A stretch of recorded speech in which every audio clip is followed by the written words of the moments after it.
Você não faz um bolo só com farinha, nem só com manteiga, nem só com ovos. Você precisa de vários ingredientes.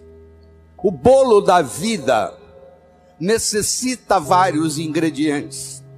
E um desses ingredientes é o diálogo. Um desses ingredientes é a capacidade de se comunicar. Ele não é o único, mas ele é fundamental.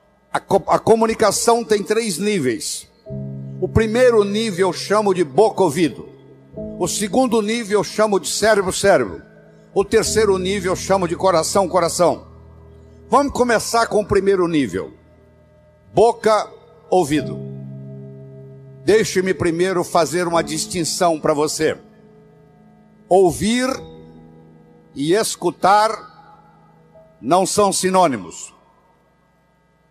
Você ouve com o ouvido, você escuta com o cérebro. Você já foi alguma vez num restaurante e pediu ao garçom para lhe trazer uma água com gás e ele lhe trouxe uma água sem gás? Ou você fez uma solicitação e ele lhe trouxe outra? Aquele garçom, naquele momento que ele recebeu o seu pedido, ele estava operando no nível 1. No nível 1 ninguém é promovido.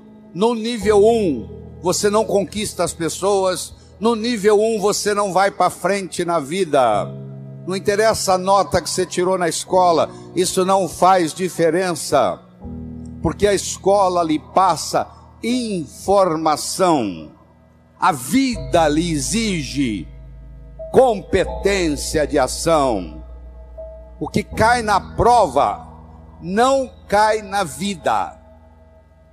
Se você observar na sua cidade, você vai encontrar indivíduos que eram CDFs, que eram estudantes brilhantes, e hoje são pessoas que estão perdidas na vida. E você vai encontrar também pessoas que eram estudantes medíocres, e hoje são excelentes empresários, estão contribuindo para o bem-estar da comunidade. Por que isso? Porque esses segundos, eles sabem dialogar com o mundo, eles sabem dialogar com a sociedade, eles aprenderam, talvez até intuitivamente, o poder da comunicação. Então, se você me permite, eu vou começar a trabalhar nesse modelo do nível 1, boca-ouvido, nível 2, cérebro-cérebro, nível 3, coração-coração. Quando você está operando no diálogo no nível 1, não acontece nada. É o pai que está dando um sermão para o filho. E entra num ouvido e sai no outro. E o pai não percebe que ele vem falando isso há 5 anos e não funcionou nada. Pelo contrário, o filho até ficou rebelde de escutar o pai falar aquilo.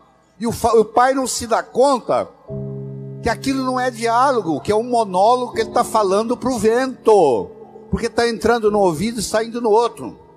Eu só posso me comunicar com vocês se nós fizermos uma conversa que interesse vocês. Não tem outro jeito. No diálogo, na comunicação, nós temos que modificar um pouquinho aquela frase que você conhece.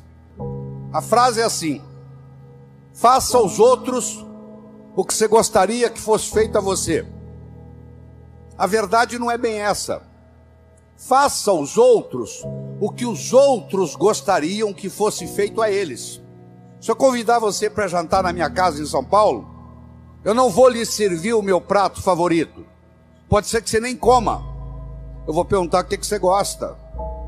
Se eu quero agradar alguém num processo de diálogo, eu tenho que ver o que a outra pessoa quer ouvir. Eu vou começar por ali, e não o que eu quero passar. Quero que você entenda isso. Faça aos outros o que os outros gostariam que fosse feito a eles. Eu quero mostrar o meu ponto de vista para você, mas eu não me preocupo como que você vai receber esse ponto de vista. Aí sabe o que acontece? A natureza colocou um ouvido no mesmo nível do outro. Entra num ouvido e sai no outro. Aí não deixa de ser diálogo, passa a ser monólogo, porque não tem repercussão. Para esse diálogo se ocorrer, primeiro eu tenho que ter uma mensagem forte. Você só vai continuar me escutando se você estiver gostando da mensagem. Eu tenho que ter algo para poder passar para você. Essa é a mensagem. Segundo, nós temos que conversar de uma forma metafórica. Quando eu lhe conto uma história, você não pode dizer que você não concorda com ela. Eu estou lhe contando uma história. E dentro da história, eu coloco a ideia que eu quero passar para você. Era uma vez um navio de alta prioridade, porque carregava ouro. E de repente o motor desse navio enguiçou. E o dono do navio disse: para. Traga aqui o melhor mecânico da região. Eles trouxeram. Ele trabalhou um dia inteiro, não conseguiu consertar o motor. Ele disse: para. Traga aqui o melhor engenheiro mecânico do país mais próximo. Eles trouxeram. Ele trabalhou 2 dias, não conseguiu consertar o navio. Ele disse: para. Traga aqui de onde estiver, de helicóptero, quem montou essa máquina desse navio. E eles procuraram, encontraram e trouxeram ele e um assistente. E eles desceram no navio de helicóptero, foram até a casa de máquinas, escutaram o barulho da tubulação, tocaram nos tubos, e tinha uma válvulazinha vermelha num canto. E ele perguntou para o assistente dele: você tem um martelo? Tem, me empresta. Ele foi lá e pim, ligue. Eles ligaram, tudo funcionou às mil maravilhas. Os 3 indivíduos que trabalharam, o primeiro que trabalhou um dia, o segundo que trabalhou 2 dias, e esse que deu a martelada na válvula, mandaram as suas respectivas contas. Quem trabalhou um dia mandou uma conta de $100. Quem trabalhou 2 dias mandou uma conta de $400, $200 por dia, porque ele havia trabalhado 2 dias e ele era mais sofisticado do que o outro. E quem deu a martelada mandou uma conta de $10.000. O dono do navio falou: eu vou pagar, porque ele consertou o meu navio, mas eu só pago com uma condição: que ele mostre como é que ele chegou à conclusão de me cobrar $10.000. E ele mandou um bilhete para o dono do navio: para dar a martelada, $1. Para saber onde bater com o martelo, 9.999. Olha que interessante. Você imagine que nós estamos almoçando e eu conto essa história para você. Aí nós estamos num diálogo, almoçando. Aí você vai para o seu escritório comigo e você está pensando em me contratar para ser seu consultor na sua empresa. E você pergunta assim: doutor Lair, qual é a sua remuneração? E eu falo um preço elevado. Ao invés de você falar é caro, você vai pensar assim: esse cara sabe onde bater com o martelo. Eu preparei o seu cérebro para escutar o meu diálogo com você. Através de quê? Através de uma história, através de uma metáfora.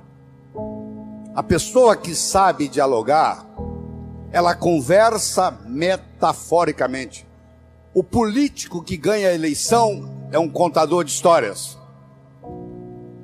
O padre que faz o sermão que agrada a todos é um contador de história. Porque quando você está contando uma história, a mente crítica baixa. Você conta a história e leva o que você quer levar junto da mensagem. E a mensagem entra na estrutura psicológica. Terceira coisa importante no diálogo é uma linguagem apropriada. Você já foi a um médico e o médico começa a usar aquela terminologia médica que só ele entende. E aí você volta e a sua família te pergunta: e aí, o que você tem? O que o médico falou? Ah, não entendi o que o médico falou. Esse médico não tem nada de inteligente. Ele tem que conversar numa linguagem que o paciente entenda. A própria Bíblia tem uma citação dizendo que se você não falar a linguagem de quem está lhe escutando, você está falando aos ares. E outra coisa importante é a percepção. Uma coisa é o que você está passando, a outra coisa é que o outro está captando. Ah, você é um vendedor? Sou. Você é um bom vendedor? Ótimo vendedor. E aí, você tem vendido bem? Não, tem vendido muito mal. Então você não é um bom vendedor. O aluno que diz que é bom aluno, ele tem que me mostrar um boletim bom. Eu não conheço bom aluno com boletim ruim. O mínimo que você tem que me mostrar como bom aluno são boas notas no boletim. Isso lhe caracteriza como bom aluno. Se você é vendedor e você não está vendendo o que você gostaria de vender, você vai me desculpar, a tecnologia, a abordagem que você está usando de vendas está sendo inadequada. Talvez a sua linguagem não está sendo apropriada, talvez a sua mensagem não está sendo forte o bastante, talvez você não esteja fazendo uso dos recursos da metáfora, das histórias. Semana passada teve um cliente aqui e eu falei para ele o seguinte: aí você pode falar o que você quiser. Você está falando, você está contando para esse cliente que está na sua frente o que você fez com o cliente da semana passada, o que você falou para ele. Mas na realidade você está falando para esse escutar, mas você usou o artifício metafórico de que você está falando para o outro. E quando você trabalha esse fenômeno do diálogo desse jeito, quando você termina, a pessoa se sente convidada a participar das suas ideias. Ela se sente... O filho, quando um pai sabe ter um diálogo com ele, quando termina o diálogo, o filho se sente convidado a experimentar o que o pai está falando para ver se dá certo. É um convite que ele recebe.